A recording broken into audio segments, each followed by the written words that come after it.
Bonjour à tous et merci de nous rejoindre pour ce webinaire. Je suis Jean-Marc Guittard, responsable des flux et solutions de paiement pour le CIC Sud-Ouest. Nous sommes ravis de vous accueillir pour ce webinaire qui est dédié aux agences entreprises du CIC Sud-Ouest sur la facture électronique. Je suis accompagné aujourd'hui de Sandra Cruzex et de Damien Stéphan qui sont chargés d'affaires entreprises chez Epithet. Vous le savez, le calendrier de la facture électronique va désormais s'accélérer. Il s'agit bien désormais d'une réalité qui va impacter vos relations avec vos fournisseurs et vos clients.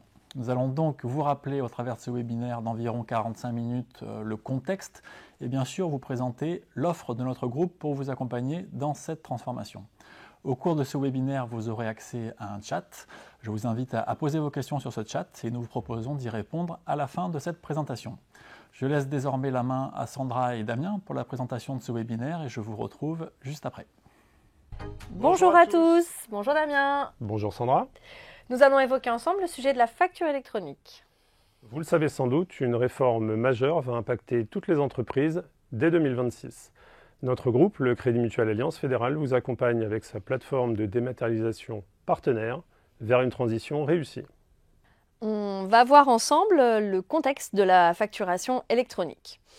On vous a remis ici différents schémas pour reprendre les circuits d'échange de factures et les projets qui vont arriver dans le cadre de cette réforme.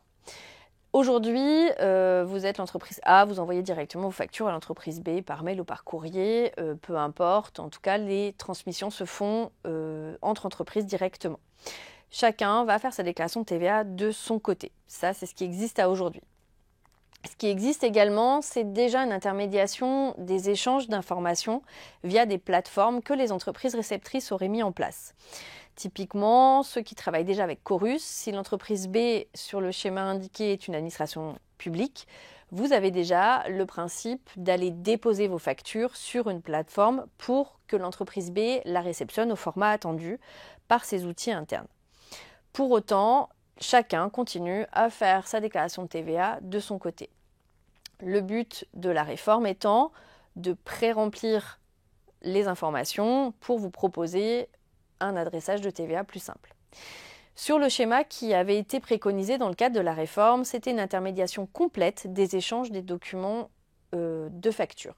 Ça veut dire que chaque entreprise devait choisir une PDP et ou le portail public de facturation pour aller déposer ses factures et tout transiter ensuite vers l'administration fiscale qui récoltait les données pour le calcul de la TVA. Ce schéma a été modifié le 15 octobre dernier et il s'avère que celui qui va arriver et qui est représenté ici est donc le nouveau circuit de transmission des factures et des données. Au 1er septembre 2026, toutes les entreprises immatriculées en France et assujetties à la TVA devront avoir choisi une plateforme, une PDP, plateforme de dématérialisation partenaire, qui vont être seules à compter de maintenant à faire transiter les factures entre toutes les entreprises et faire remonter les données au concentrateur de données qui remplace donc le PPF pour transmettre les informations de factures et de transactions vers l'administration fiscale. Vous le voyez sur le schéma, ça veut dire que le fournisseur et l'acheteur, représentés en vert, vont devoir chacun avoir leur PDP pour envoyer et réceptionner les factures, puisque vous ne serez plus autorisé à les envoyer directement à votre client. Ce qui signifie que les échanges se feront entre PDP, on dépose la facture, on envoie à la PDP de l'acheteur, et même chose dans l'autre sens, puisque la plateforme de dématérialisation partenaire va devenir vraiment le centre névralgique de la gestion des factures électroniques. On va voir maintenant avec Damien comment ça va se passer, quelles sont les transactions concernées et comment va être mise en place, dans quel calendrier tout ça va devoir se réaliser. Merci Sandra. Voyons ensemble le calendrier de cette réforme, son application donc au 1er septembre 2026 pour toutes les entreprises et une deuxième date au 1er septembre 2027. On va voir ensemble donc cette répartition. Dans le tableau ici, nous retrouvons les entreprises concernées en fonction de leur taille, effectif et chiffre d'affaires, et les obligations qui leur incombent. Donc la réception, rappelons-le, réception de ces factures électroniques pour tous au 1er septembre 2026 et pour les plus grandes entreprises au 1er septembre 2026 également l'émission de ces factures électroniques, donc dans le schéma évoqué par Sandra, et puis pour les entreprises de taille plus petite, PME, auto-entrepreneurs, au 1er septembre 2027. Voyons ensemble les transactions impactées donc par l'e-invoicing, donc la facturation électronique, toutes les transactions en B2B sur le territoire donc domestique. Les transactions en B2G sont déjà concernées par Chorus Pro, qui restera en place. Ensuite, les transactions à destination des clients de la sphère donc particuliers, B2C, et puis l'international également, seront concernés par l'obligation de e-reporting, donc la remontée de données à destination de l'administration fiscale. Voyons maintenant comment s'y préparer. Pour se préparer à cette réforme, quelques conseils. Tout d'abord, faire un état de l'existant, connaître avec précision les pratiques de facturation de votre entreprise, tant sur la partie achat que sur la partie vente. Réaliser une cartographie de tous vos flux et vos process, toutes les applications, les outils, les intervenants concernés. Vous organisez et préparez cette conduite du changement en nommant une équipe projet, en désignant des acteurs et en choisissant bien entendu une plateforme de dématérialisation partenaire pour vous accompagner dans la mise en œuvre de ce projet, son implémentation, la formation de vos collaborateurs et la gestion de cette période de transition. N'attendez surtout pas, c'est un sujet majeur de transformation. Alors qui sommes-nous?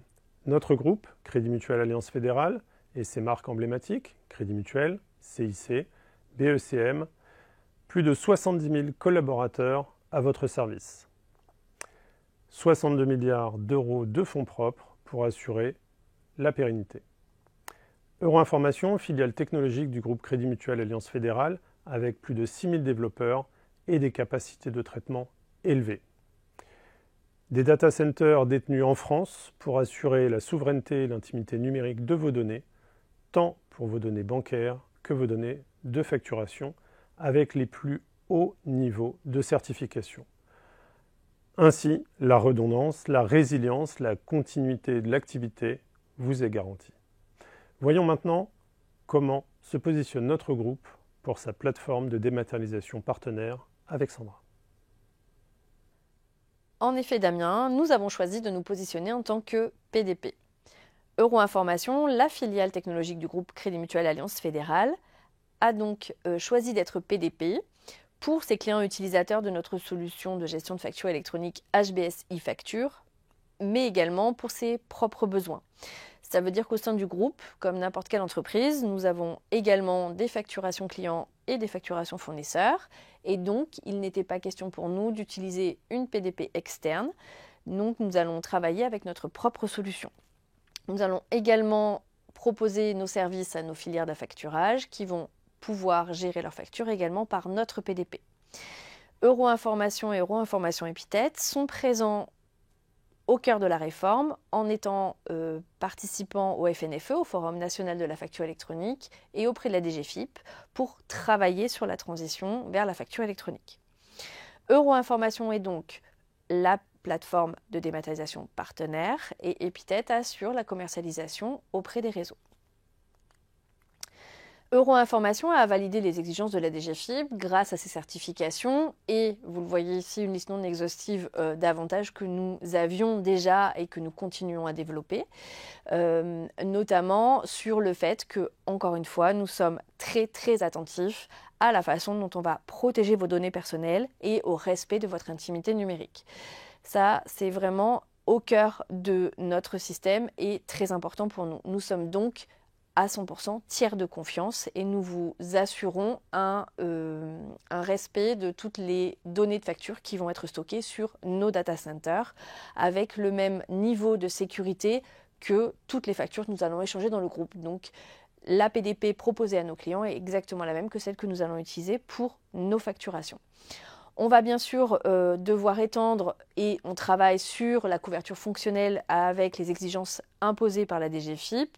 Et tout ça, c'est des choses qui existent déjà dans notre système et que nous continuons à travailler et à co-construire avec les autres plateformes et avec la DGFiP. Bien sûr, la solidité financière, Damien l'a évoqué tout à l'heure, notre groupe est une banque de choix et une banque importante avec des fonds propres qui garantissent la pérennité de la solution.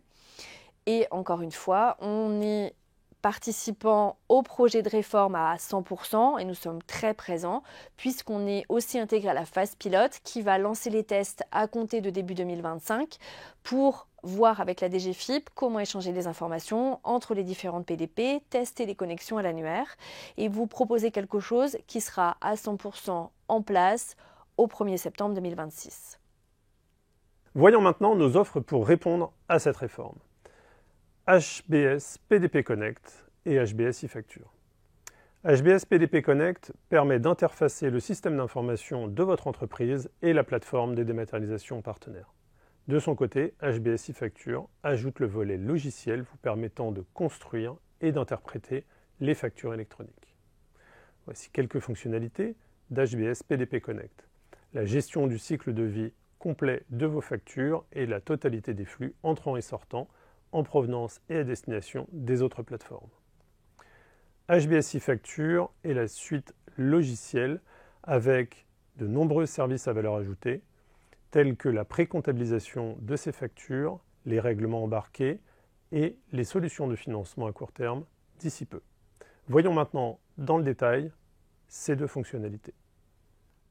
En effet, nos offres vont pouvoir s'adapter à votre manière de fonctionner aujourd'hui pour vous proposer nos différentes solutions, que ce soit HBS e-Facture ou que ce soit directement la PDP Connect. Vous voyez ici la vision complète du portail, donc comment se présente notre solution qui, bien sûr, intègre la PDP si on est sur HBS e-Facture. Donc avec différents modules que vous utiliserez ou pas en fonction de ce que vous avez déjà dans l'entreprise. En effet, le but est de faire un état de l'existant, de savoir quels sont les outils que vous utilisez aujourd'hui dans votre système et de dire comment on va s'interfacer et à quel moment on va pouvoir connecter nos solutions en fonction du niveau de besoin de votre entreprise pour correspondre aux éléments obligatoires de la réforme. Donc, vous le voyez ici, les interfaçages sont possibles à différents niveaux et on va faire une étude précise de votre fonctionnement interne qui est propre à chaque entreprise et donc déterminer à quel moment et quelle solution correspond à vos besoins.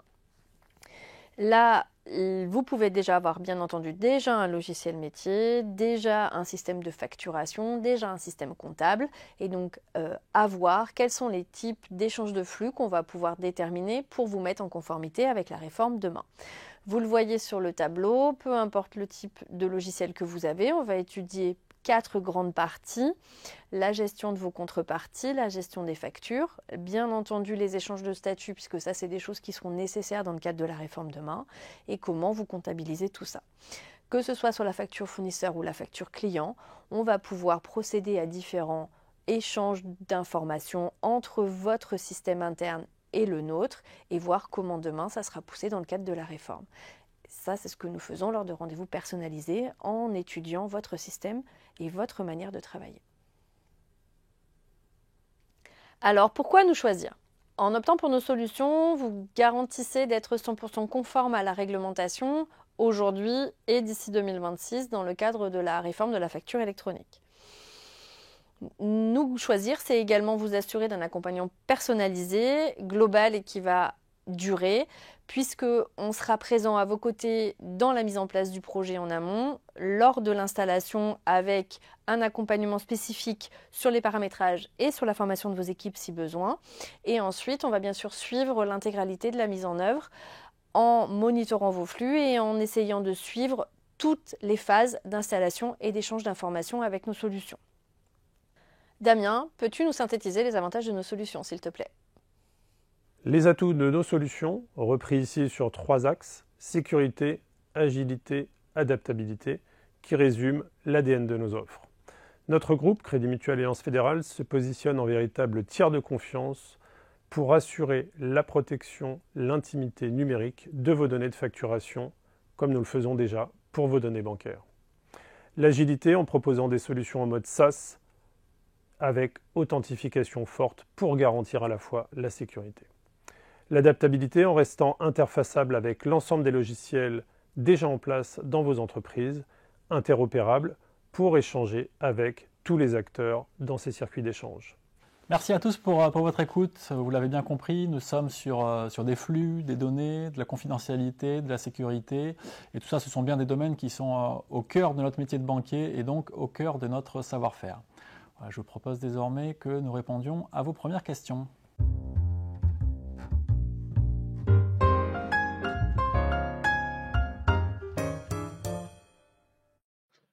On se retrouve donc pour vos questions. N'hésitez pas à poser vos questions à droite de l'écran, elles nous remontent ensuite directement. Sandra, Damien, je vous lis la première question qui nous remonte. Toutes les structures personnes morales sont-elles concernées?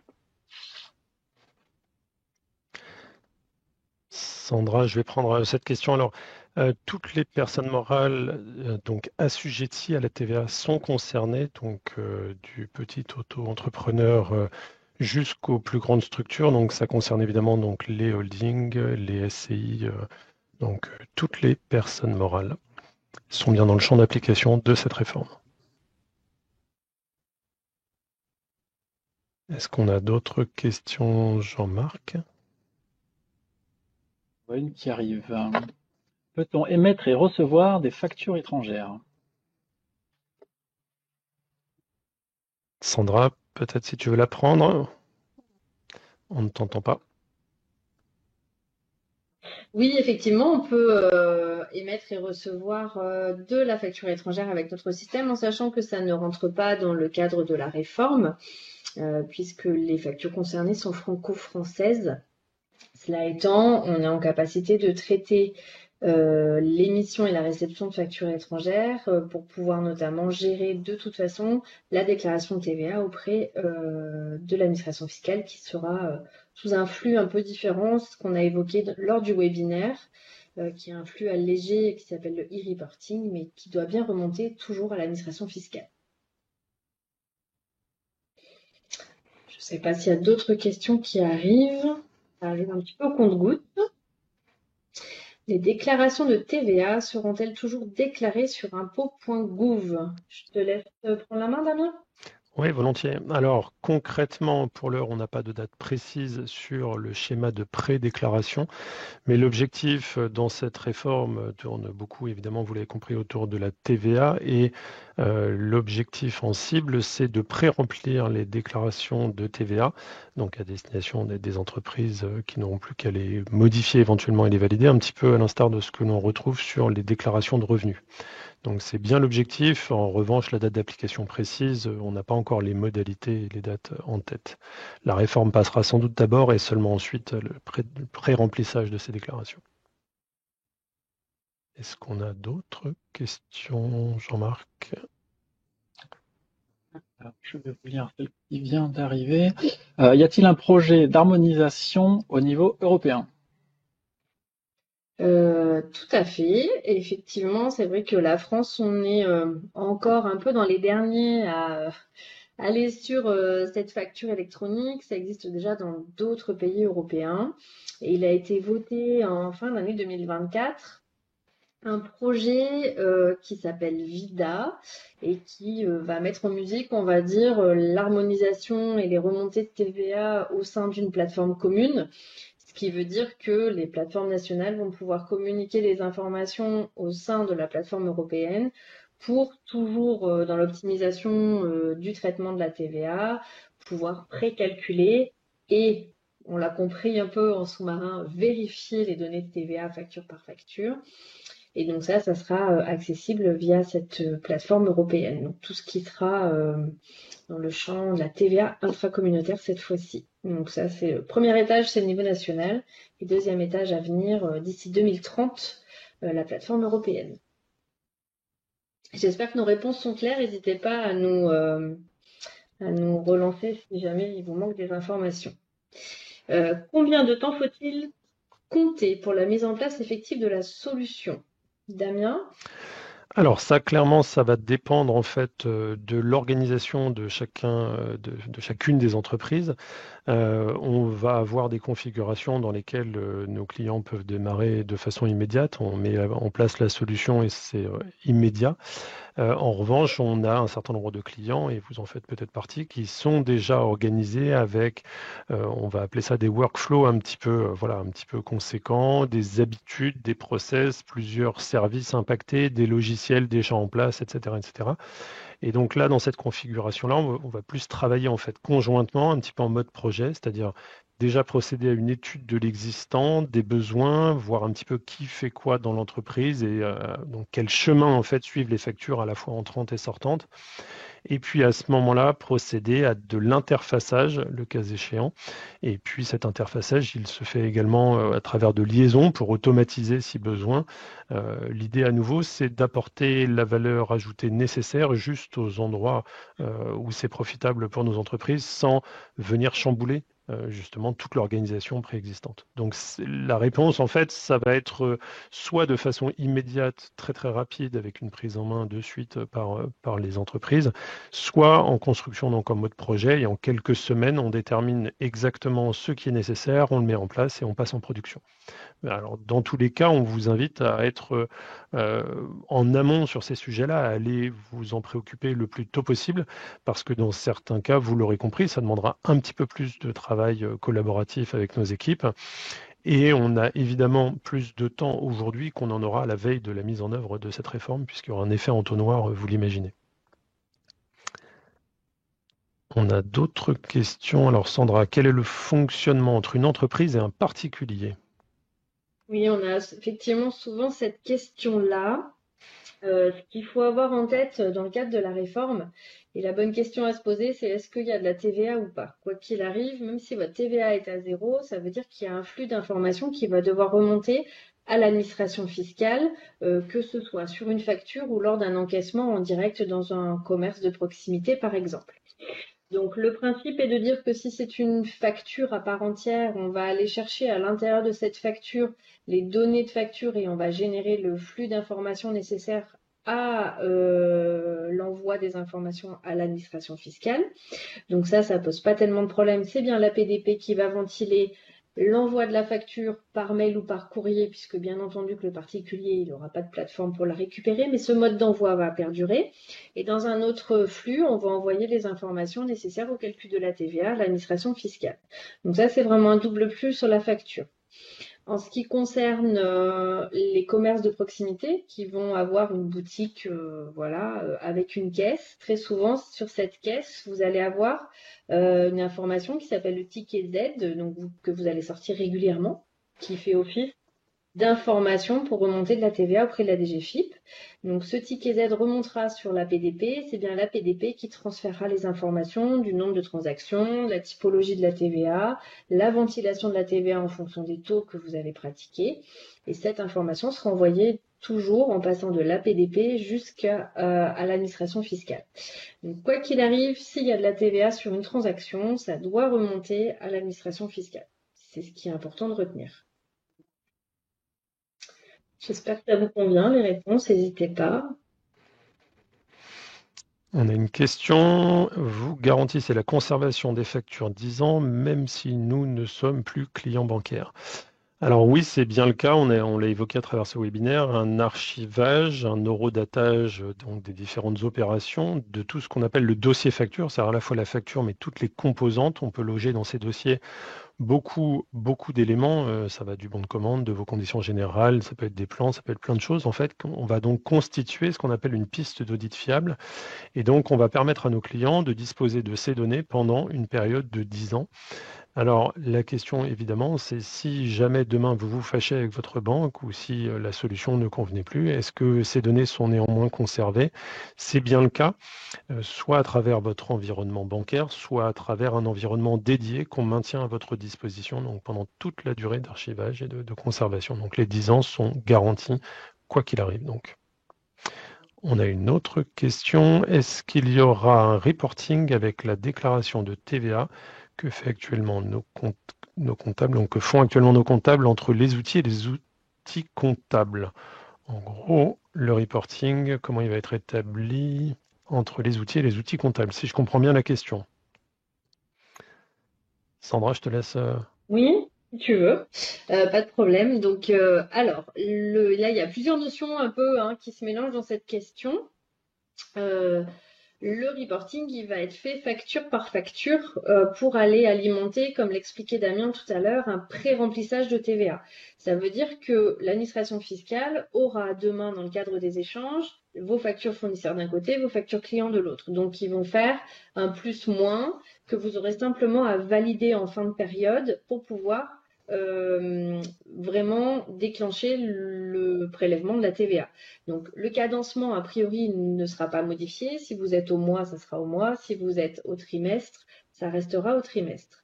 Donc ça, c'est le premier point. Donc, j'ai envie de dire que le comptable n'aura plus de déclaration à faire comme il le fait à aujourd'hui en tant que tel. Ça sera vraiment simplement une vérification des informations qui aura été complétée par l'administration avec les flux de factures qu'il aura reçus.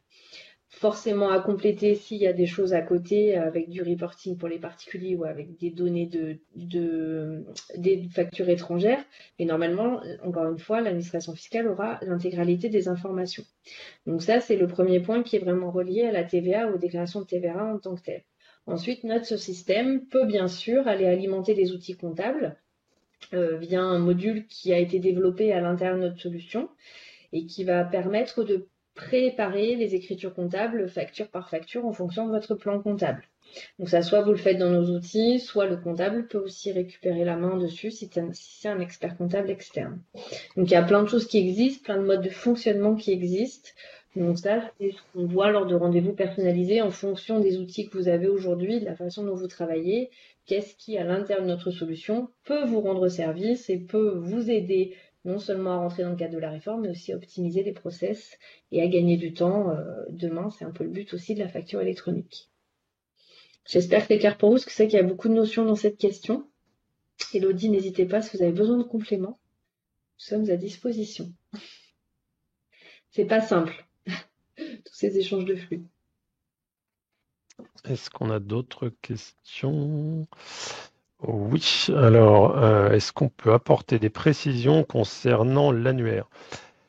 Alors, l'annuaire centralisé, donc, c'est ce que l'on retrouve donc, dans ce nouveau schéma, hein, et évidemment, c'est central à travers donc, dans le schéma. L'idée, c'est que chaque entreprise sera parfaitement immatriculée sur cet annuaire. Donc, il y a l'obligation pour chaque entreprise de bien être référencée dans cet annuaire, et ce qui permettra en fait à chaque plateforme de savoir exactement quelle entreprise est rattachée à quelle plateforme de dématérialisation partenaire. Donc, quand on considère en fait qu'une plateforme sera capable de joindre n'importe quelle entreprise, c'est bien par le biais de son SIREN, voire de son SIRET.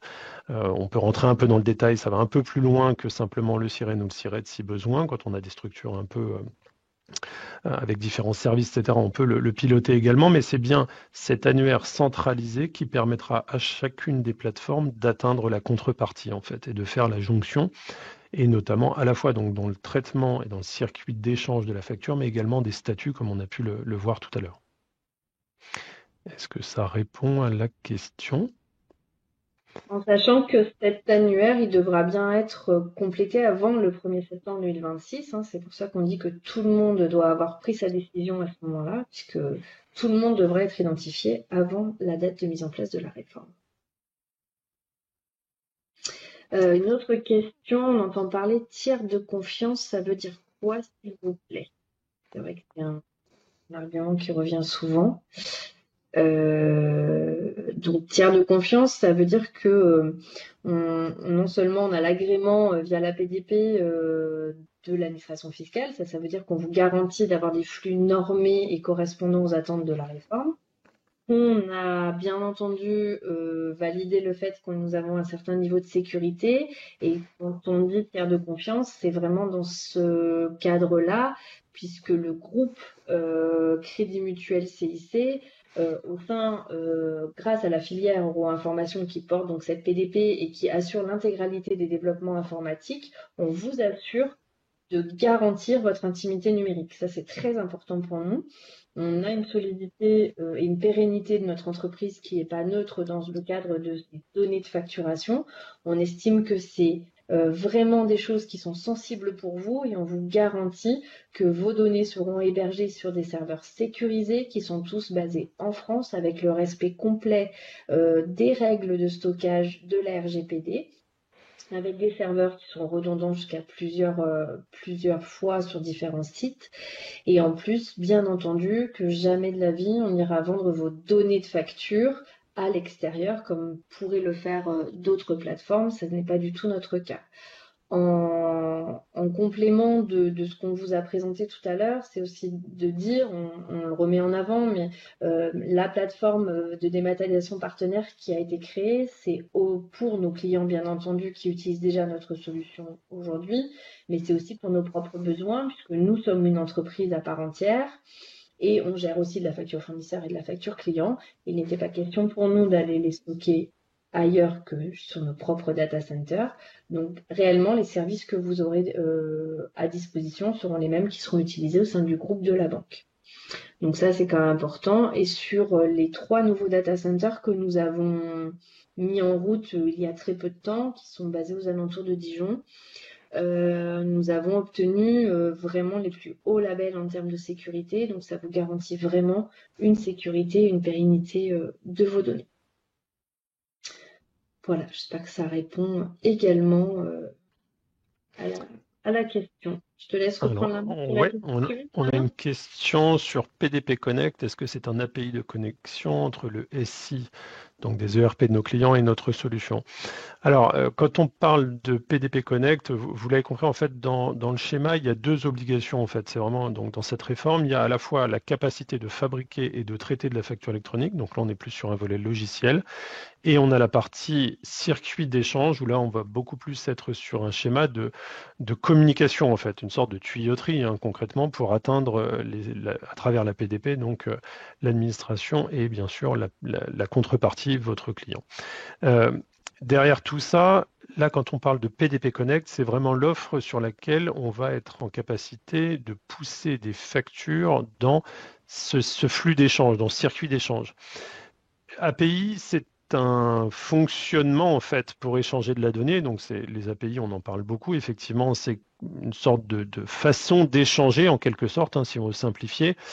Sur un format commun, on se met d'accord et on échange des données en temps réel. Donc ça, c'est quelque chose, c'est plutôt un mode de communication, mais dans tous les cas, ça ne change pas le fait que d'un côté, il faut un logiciel. Certains de nos clients sont déjà équipés de logiciels en capacité de fabriquer de la facture électronique, d'autres pas. Et puis de l'autre côté, ce mode de communication. Dans les faits, le circuit d'échange ne changera pas. En revanche, avec nos clients, on est en capacité d'échanger à travers plusieurs protocoles différents. On sait faire effectivement de l'API.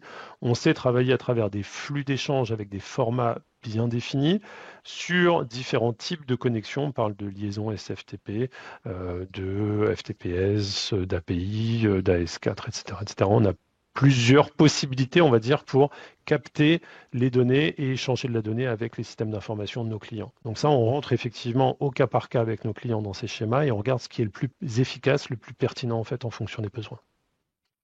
Donc réponse API, oui, nous savons faire si c'était la question.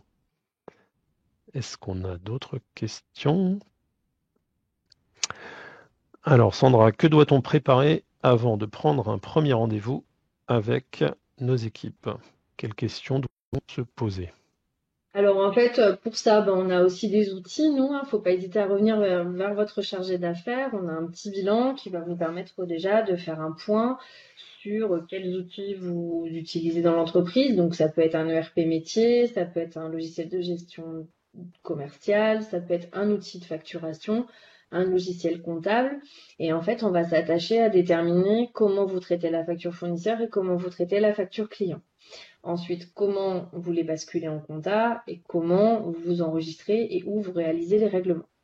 Donc ça, c'est vraiment différentes étapes qu'il va falloir qu'on détermine ensemble pour savoir, nous, à quel moment on va pouvoir potentiellement s'interfacer avec vos outils, Comme le disait Damien, est-ce que vous savez déjà faire de la facture électronique ou pas? Comment vous communiquez les factures avec votre client, à vos clients aujourd'hui? Puisque bien évidemment que notre système il fonctionne déjà, on est déjà en capacité d'envoyer de la facture et de recevoir de la facture pour l'instant en PDF simple et d'enrichir tout ça pour que ça soit vraiment transformé en facture électronique. Donc ça fonctionne déjà. Donc après, les questions, ça va être sur les volumes, sur les personnes potentiellement liées à l'informatique qui sont en capacité de nous accompagner, d'accompagner nos équipes techniques à mettre les solutions. Où là, enfin, Damien en a parlé en interconnexion pour que tout soit le plus fluide pour vous possible. Donc tout ça, c'est ce qu'on va s'attacher à faire lors d'un rendez-vous personnalisé pour voir un petit peu comment est articulée votre manière de travailler. Mais on a encore une fois, de la documentation qu'on peut vous envoyer en amont pour commencer à travailler le sujet avec vos équipes en interne. Et une fois que vous avez complété ce document, on organise un rendez-vous et on fait le point ensemble. Le but du jeu, c'est de vous montrer aussi un peu nos outils, comment ça se visualise et pour que vous rendiez compte un petit peu des possibilités. Merci Sandra. On a une... Ouais. Vous êtes PDP ou PDP marque blanche? Je te laisse répondre. Oui, volontiers. Alors concrètement, nous sommes PDP à travers notre filiale, donc une filiale 100% de notre groupe en fait, qui s'appelle Euro Information. Donc on a vraiment cette PDP et elle est bien logée dans nos data centers qui font partie de notre groupe, qui sont notre propriété, donc opérés par nos effectifs, des personnes qui sont salariés de notre groupe. Donc là, on est clairement PDP. C'est bien en ce sens que l'agrément a été octroyé. PDP marque blanche, alors vous l'avez compris, le 15 octobre, une petite révolution a eu lieu, puisque on a appris, tout le monde a appris en même temps, que le rôle du portail public de facturation disparaissait. Donc en l'occurrence, cette plateforme qui, publique, devait être gratuite et ouverte à tous, finalement n'existerait jamais. Donc ça a eu pour impact en fait de ramener beaucoup d'éditeurs à un schéma différent, c'est-à-dire concrètement les éditeurs qui pensaient se connecter directement à ce portail public, évidemment avaient pour projet de s'y connecter et se retrouver un petit peu orphelins en fait, et donc en recherche d'une plateforme de dématérialisation partenaire. Donc on a eu effectivement un bon nombre de contacts et on a un certain nombre d'accords en cours avec donc des éditeurs. Pour autant, la PDP Euro Information restera la même, même si on l'ouvrait à d'autres éditeurs. Concrètement, l'idée, c'est qu'on continuera à maintenir ce service et à posséder notre propre plateforme pour les besoins de nos clients abonnés. Sandra, une autre question. Comment cela se passe pour ceux qui sont sur la TVA à l'encaissement et pas sur les débits? Alors, en fait, sur chaque facture, il y aura bien un code qui sera déterminé et il y aura une coche spécifique avec une case qui sera déterminée en fonction d'effectivement si c'est une facture qui correspond à une TVA à l'encaissement ou une TVA sur les débits. Ce qu'il faut entendre, c'est qu'effectivement, on le sait, dans le cadre de la TVA sur l'encaissement, il faut que la facture soit réputée comme payée par celui qui a encaissé pour que la TVA soit validée. Et ça, c'est prévu déjà dans la réforme, puisque au-delà des données de facturation, on va aussi échanger les statuts de traitement des factures.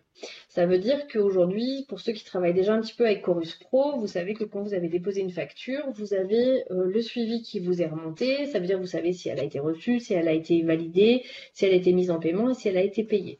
Donc ça, c'est les statuts de traitement de la facture. Et ces informations-là, elles vont transiter entre PDP, ça sera une obligation. Ça veut dire que concrètement, quand votre facture sera payée, donc ça veut dire que vous avez réceptionné les fonds et que vous voulez valider la TVA, comme vous le faites à aujourd'hui, c'est une information qu'il faudra envoyer à la PDP, qui devra en tout cas être enregistrée chez nous pour qu'on le fasse remonter à l'administration fiscale. Et c'est bien seulement à ce moment-là que vous serez redevable de la TVA. Donc on prendra bien en compte, de toute façon, toujours l'encaissement réalisé sur la facture avant, bien entendu, de vous prélever de la TVA. Ça ne changera pas. Parce qu'en fait, il y a plein de TVA qui existent et donc chacune aura une typologie de traitement différente. Mais il y aura bien les statuts de traitement qui feront foi sur ce calcul, en tout cas cet encaissement de la TVA. Une autre question pour toi, Damien. Nous sommes déjà connectés à Chorus Pro. Faudra-t-il passer par une PDP pour tout? Alors, bonne question. Chorus Pro existe de longue date, bien en amont donc de la réforme dont nous parlons aujourd'hui. Concrètement, il se posait pas mal de questions autour du PPF, du portail public de facturation. On ne savait pas à l'époque si Chorus Pro serait finalement convergerait en fait avec ce portail public. Pour l'heure, la réalité, c'est que Chorus Pro va continuer d'exister. Donc, les personnes qui aujourd'hui travaillent déjà et déposent déjà des factures sur le portail Chorus Pro devront continuer à le faire. Néanmoins, en fait, notre solution permet d'atteindre directement, et depuis déjà 4 années, 5 bientôt, on est raccordé à Chorus Pro et tous nos clients utilisateurs, en fait, atteignent Chorus Pro sans avoir besoin d'aller saisir donc directement sur le portail Chorus Pro leurs factures. C'est-à-dire concrètement, elles traitent leurs factures sur notre portail, peu importe la typologie de client en face, particulier, professionnel, entreprise ou sphère publique. Nous chargeons en fait de la ventilation et pour le coup d'envoyer directement à Chorus Pro, et on a également donc cette remontée des statuts Chorus Pro tel que l'évoquait Sandra. On a bien ça dans nos outils et nos clients ont toutes ces informations qui sont restituées. On a une question du coup, Sandra. Le coût de votre option PDP Connect est-il moins cher que HBS e-facture? Oui, c'est ça, c'est qu'en fait, comme on le disait, il y a bien aujourd'hui, pour rentrer dans la réforme demain, 2 questions à se poser à l'instant T. Est-ce que déjà vous savez faire de la facture électronique et est-ce que du coup vous êtes en capacité d'aller le pousser à l'intérieur du circuit d'échange que imposera la réforme demain? Donc concrètement, si vous savez déjà faire de la facture électronique et que vous avez besoin d'aucune option qui sont logées à l'intérieur de notre système HBS e-facture, dans ce cas-là, oui, on pourra vous raccorder uniquement au PDP Connect qui servira simplement de boîte d'envoi, si on peut le schématiser un petit peu comme ça. Et donc dans ce cas-là, la tarification est un petit peu moindre puisque vous ne bénéficiez pas de tous les services associés à e-facture. Alors, est-ce qu'on a d'autres questions? Donc, il y a des choses qui arrivent. Alors, votre outil est-il compatible avec toutes les formes de logiciels de gestion? Alors concrètement, nos outils, en fait, pour fonctionner, attendent un certain nombre de données. Donc, ces données, il y a donc différents formats, différentes possibilités d'échanger. Mais concrètement, dans les outils de nos clients, quelles que soient les entreprises, les données préexistent en quelque sorte. C'est-à-dire que vous êtes déjà tous en capacité de faire des factures. C'est simplement, en fait, ces données qui existent déjà, comment on les récupère et comment on les met en forme pour en faire de la facture électronique. Vous l'avez compris, c'est cet assemblage de factures au format PDF et de données qu'on va venir encapsuler à l'intérieur de ce format pour en fabriquer de la facture X, donc compatible avec de la facture électronique. C'est bien en fait ce schéma-là qu'il faut qu'on essaye de suivre. Donc c'est quelles sont les données dont nous avons besoin? Ça, on le sait déjà. Comment on fait pour les récupérer dans vos outils de façon la plus automatisée possible pour fabriquer de la facture électronique? Donc réponse oui, on est en capacité de travailler avec tout type de logiciel de gestion. Après, c'est plus fonction de votre organisation et quels sont les types de fichiers que vous êtes en capacité de pousser. Et ça, généralement, nos équipes informatiques se rapprochent de votre prestataire ou de vos informaticiens. Et généralement, ils parlent le même langage et c'est relativement simple à mettre en œuvre finalement. On va peut-être s'arrêter sur les questions. On arrive à la fin de ce webinaire. Jean-Marc, je te laisse peut-être le mot de la fin. Je vous propose de conclure effectivement. Merci Sandra, merci Damien, merci à tous. On va clôturer ce webinaire. Vous recevrez tous un replay par mail, donc vous pourrez revoir cette présentation.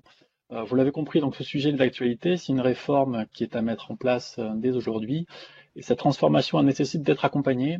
Sandra et Damien ont évoqué les différentes étapes dans l'accompagnement avec nos équipes. On a parlé de démarches conjointes, de la possibilité de passer en mode projet pour vous guider dans les différentes étapes avec nos équipes techniques jusqu'à la production.